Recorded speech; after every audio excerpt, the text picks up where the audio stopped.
Hey everyone, and welcome to a closer look at our PowerPoint presentation for Part 5, the Romantic Period. As usual, in this chapter, I will split it up into two separate videos, one focusing basically on the instrumental music, and the other one on the vocal music. Now, the next two chapters, our final two chapters of the semester, the Romantic Period and the 20th Century, are really fun. There's a lot going on, and as a result, we're going to take 2 weeks for each of these chapters, as opposed to 1 week as we have for the previous chapters. One of the main things about both the Romantic Period and the 20th century was the individuality of artistic expression, as opposed to the way things were in the Baroque and the Classical period, where composers were expected to sort of follow a certain prescribed path and an expectation of how they write their music. In the Romantic period, in the 1800s, all bets were off. Composers were free to express themselves in any way that they saw fit. So we see a lot of different styles, and we see a lot of different composers. So as a result, for your discussion thread over the next couple of weeks for the Romantic period, we've only covered a handful of the composers that are covered in the textbook. We've only covered a handful of them in this PowerPoint. So your discussion thread for the next 2 weeks is going to be to pick one of the composers who we're not covering in this PowerPoint and write a little bio slash post about their contributions to the music of that period. Anyway, getting back to the PowerPoint here. The most important thing about the Romantic period is the emotion, the stress on imagination, and as I said, on individuality of style. And as we've talked about this pendulum swinging back and forth between each period and how each successive period in music seems to be a reaction or a rebellion against the previous one, that's definitely the case here in Romanticism, where, as you remember, during the Classical period, it was all about reason and logic and being very sort of analytical, and they were very interested in the form and the way that they were constructing their pieces. But now, in the Romantic period, it's completely different. It's all about emotion. It's all about the heart as opposed to the mind. So you see a lot of really extreme sort of emotional representation in the music of the Romantic period. In the arts, in painting and in sculpture, this was a similar situation. And in the arts, in literature, in painting, and in music, the Romantic creators, artists loved nature. They loved fantasy subjects. They loved the occult and the supernatural, as we can see as we look through the paintings of the time. This one's a pretty creepy depiction of a nightmare. This is from 1790, and of course the Romantic period, you might have noticed in our first slide here, started around 1820, some say 1825, 1827, around there, 1820s. Now sometimes the different movements, Romanticism, Classicism, Baroque period, didn't always arrive at the same time throughout the different artistic genres. So, for example, in the Romantic period, the Romantic style was introduced into literature and painting and sculpture a little bit earlier than it was in music. So that's why you see a painting from 1790 considered Romantic, even though the musical Romantic period didn't really start until the 1820s. As I mentioned, they also had a great love and interest for nature. And what's interesting about this painting, it's very dramatic, but what's really interesting here is to see the way this artist has portrayed man's relationship to nature as he stands above it, sort of as the ruler of nature. Now, if you went 100 years previous to this and looked at a painting of a landscape or of nature, and if there were humans in it, they would probably be very, very small. You'd barely even notice them if you were looking at a big landscape of a mountain scape or something like that, and you might see little people walking down a path or something. So the change in the way man sees himself and his relationship to nature was really important in the Romantic period. There was also still a lot of conflict, a lot of revolution. There was a second French Revolution in the 1800s. That's what Les Miserables is written about. So you see a lot of references to this, to revolt, to pride in your home country, and nationalism in the art, in the painting, and in the music. As I said, they were very interested in sort of fantastic, almost fairy tale, fantasy type subjects. This is the famous Neuschwanstein Castle in Germany, in Bavaria, southern Germany. It was built by King Ludwig II, who was a big fan of Richard Wagner, who's a romantic opera composer. This whole castle is dedicated to Wagner, and if you go there, you see all these different paintings and mosaics on the wall depicting various characters from Wagner's operas. I don't know if you guys know this, but this particular castle was the influence for another famous castle right here in California. I don't know if you can see the resemblance between those two, but this castle here was the influence for the Walt Disney World, Disneyland Castle. That's the Burghers of Calais. You can look that if you want to read a little bit more about that. It's a medieval story, the famous Rodin sculpture. And there's a building in London, just another sort of suggestion of the interest in the medieval style. They were also very interested in exotic places in the Far East, in China, in Japan, in Southeast Asia, and India. So this is actually a building in England with obviously Middle Eastern or Indian influences. So now let's talk about Romanticism. In music, as I said before, there is an unprecedented emphasis on self-expression and individuality of style. Now, if you look at the second bullet point here, romantic work tends to have much greater range of tone, color, dynamics, pitch. So in general, you guys, the basic forms are still the same in the Romantic period as they were in the Classical period, but just everything got bigger.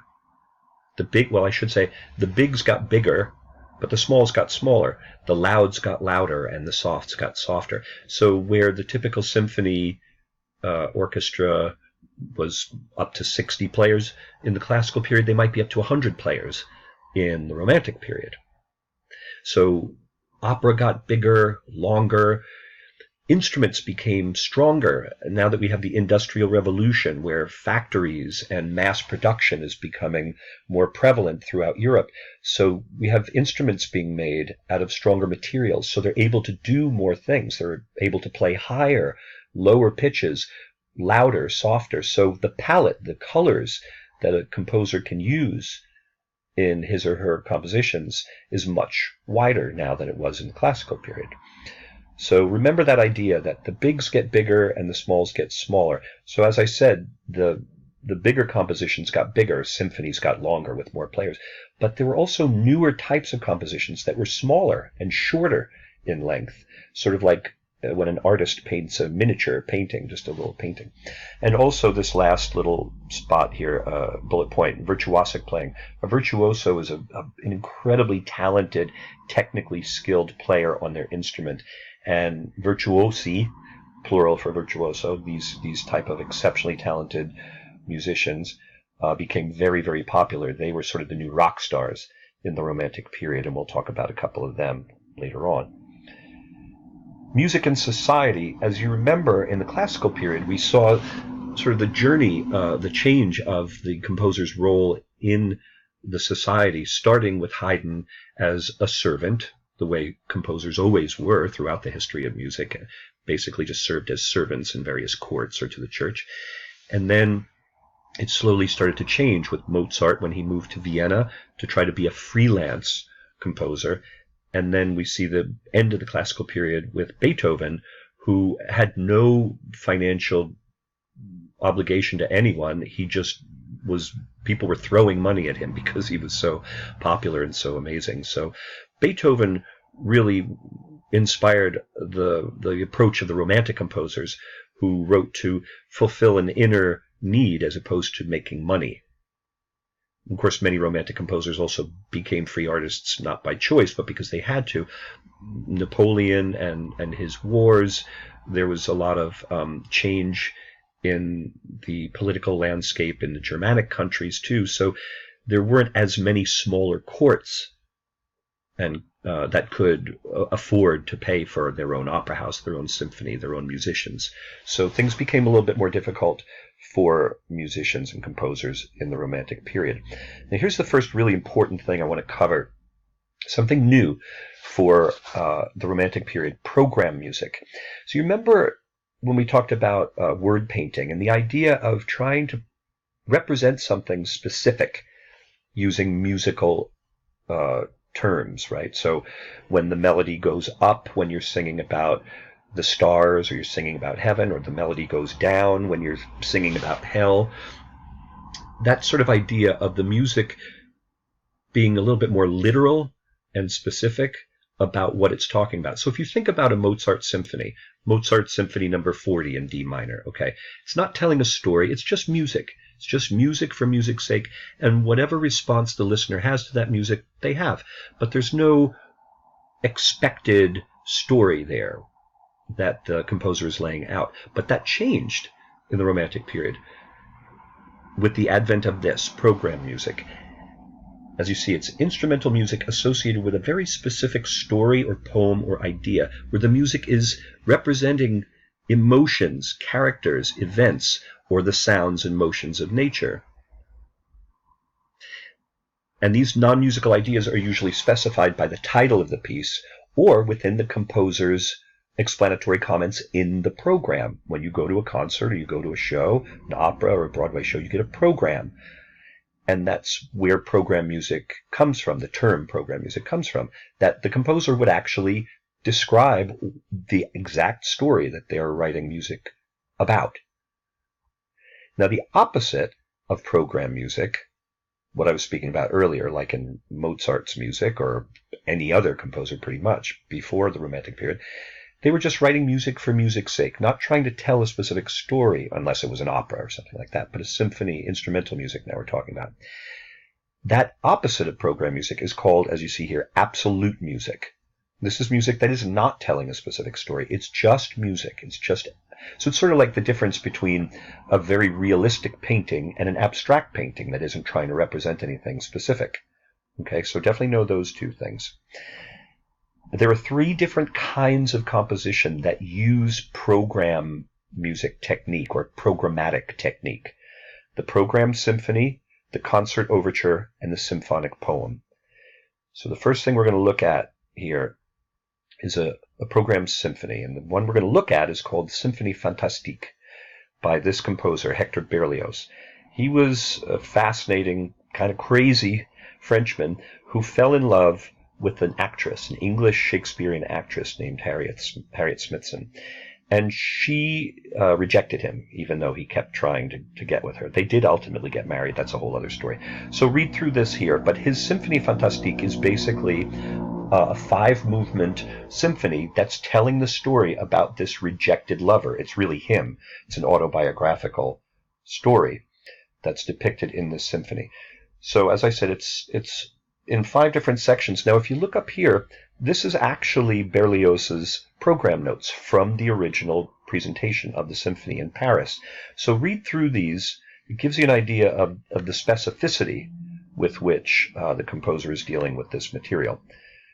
Now, the most important thing about this symphony and about his style of programmatic writing is his use of the idée fixe. This is really important here, you guys. Make sure you know what this is. Idée fixe. It's a single recurring melody. It keeps coming back and back and back throughout the symphony, and it represents his feelings for this woman, the beloved. So it's called the theme of the beloved, the idée fixe, or a fixed idea, an obsession, basically.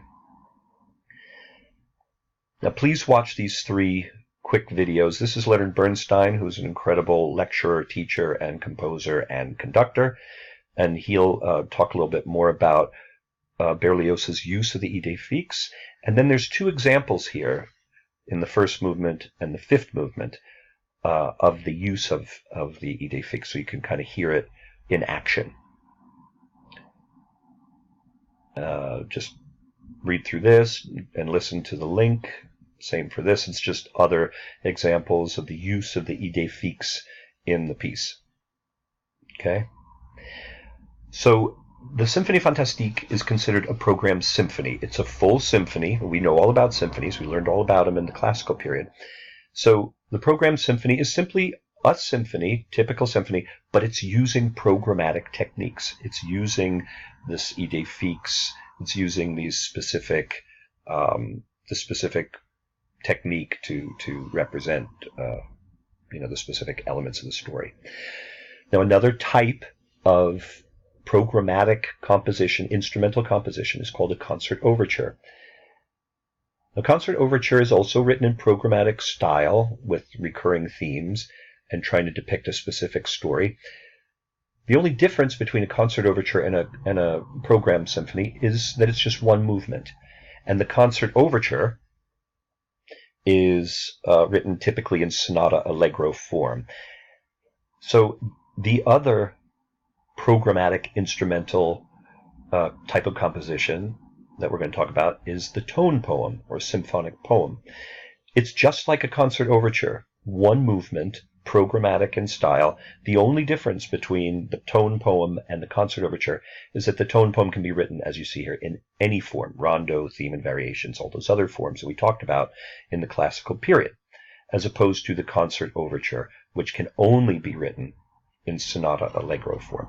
Now please listen to this. It's the 1812 overture. I think you probably have heard it before. It tells a very specific story. So very briefly, it's about the War of 1812 between the French, Napoleon's forces, and the Russians. And the French have surrounded Moscow, and it's winter, and the weather is really harsh, and the Muscovites, the people in Moscow, are starving. And so this concert overture tells the story of the French as they start to march on Moscow, and it's looking bad for the Muscovites. It looks like things are going to end up badly for them, when all of a sudden the weather turns very bad, and it bogs down the French as they approach Moscow. And it slows them down enough that Russian reinforcements can come up behind them and defeat them. So in this quick little piece of music, you hear the French national anthem to represent the French. You hear this long, slow slowing down of the music and of the tempo. Dee da da da dee da da da da da da da dee da da da dee da da da, to depict the slowing down, the grinding down of the French troops. Then you hear this Russian hymn of praise as the Muscovites are praising God for their deliverance, with bells ringing and everything. And and you hear cannons, to depict the battle. So real specific references to this scene. So this is a great example of program music and of a concert overture. And then we just talked about the tone poem. Please listen to this as well. And read through this slide. This is very important. Nationalism in Romantic music, because there was a lot of occupation by the Austro-Hungarian Empire and by Napoleon's troops. There was a lot of occupation of other countries. So these people who lived, say, in Poland, who lived in Hungary, who were occupied by another country, to show their pride in their country and their homeland, the composers wrote pieces that highlighted folk music or, melodies that are known within that country. Two representatives of a great deal of nationalism in their music were Frédéric Chopin here and Franz Liszt here. Howard Goodall in the video quiz that I've assigned to you guys talks a lot about Franz Liszt, and he was a very important figure, so make sure you pay attention to that in the video. And lastly, for this section, the virtuoso, as I mentioned before, the 19th century public, as the common man and woman became more important in the whole equation here, now composers are basically making their living off of concerts and performances. So it was important, if you were a composer, that you could also play well. And two examples of these virtuosi, composers who were incredible technical players of their instrument, were Franz Liszt, on the piano and Niccolo Paganini on the violin. An added little fun fact about Paganini was he generated a story, basically to help him market himself. He generated this story out in the public that he had made a deal with the devil to become the greatest violinist in the world. And he had this whole sort of mystique about him that he was this supernatural being himself. So again, it feeds into the whole romantic obsession with the supernatural and the macabre, all that. And there's your boy Paganini. And that's Franz Liszt there. Okay, so now this is the beginning of our next video, so I'm going to sign off for now. And I'll see you again with our next video, which is going to focus on the vocal music of the Romantic period. Thanks for listening.